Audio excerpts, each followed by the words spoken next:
Hi, my name is Simon Playfair. I am the managing partner at Playfair Partnerships. We specialise in business strategy and financial management.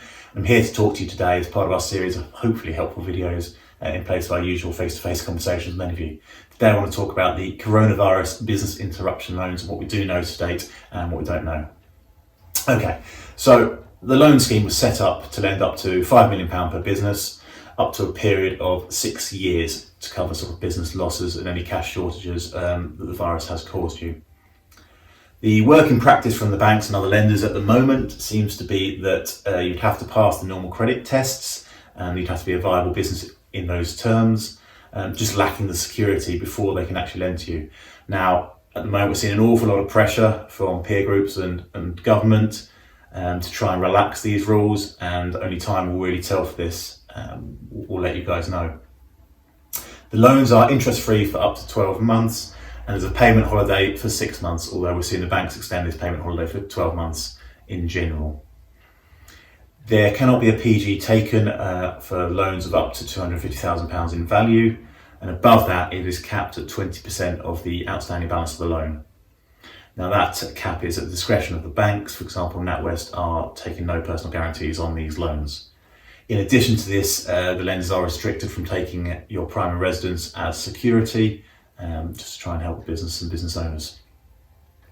Now, the government obviously put these caps in place to try and help businesses and try and get these loans through. Now, that's actually inadvertently removed the second and third tier lenders from the market at the moment. Their lending policies dictate that they have to take full PGs in many cases. This is obviously not really applicable now anymore. We may see them coming back to the market. Only really time will tell with that one again, and we'll keep you guys up to date. So underpinning all these applications, what we're seeing is from our partners in the industry and the banks is the need for good management information, forecasts, and at the minimum, cash forecasts showing the baseline pre-virus where your cash was, and then showing the reduced forecast, the effect of all the virus in terms of deferred or no income, delayed debtors from a lot of your customers who can't pay you anymore. And then a third line just showing what you guys have put into place to try and mitigate that cash shortage. For example, that will be the government schemes such as the VAT deferrals, self-assessment deferrals, time to pays, furloughing workers, in addition to probably cutting out some discretionary expenditure in certain budget areas. And also lots of things like rent deferrals. The banks seem pretty keen on making sure you've spoken to your landlords before you go and see them. And there's a lot of 3 months, give or take, loan deferrals and hire purchase deferrals that the lenders are putting out there for you guys.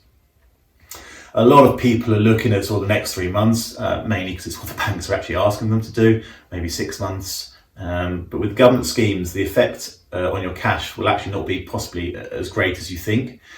What's really happening is we're finding when you look out further, sort of 18 months, or we're suggesting at least a spring next year, March, April, when all these schemes are reversed and you've made all the payments to catch up, we're suggesting that you do those kind of forecasts to see what the true extent of your cash shortage will be. So when you're applying for these loans, you've got that in mind. It'll also enable you to sort of look at the payment terms, whether it's 1 year, 2, 3, 4, 5, etc., and whether you want to take the 12-month payment holiday at the start as well. As ever, that's what we know now. Further clarifications are coming from the banks and government on a daily, virtually basis. So if there's any significant updates, we'll make sure we let you know. If you'd like to talk to us about anything on this video or just in general, or with help putting together these financial forecasts or financial management packs, please contact us. My contact details should be below on the bottom of the video, or obviously on our websites, etc. And if you follow us on our social media channels, the rest of my team will be putting out additional videos to hopefully help you guys. Thank you all, stay safe.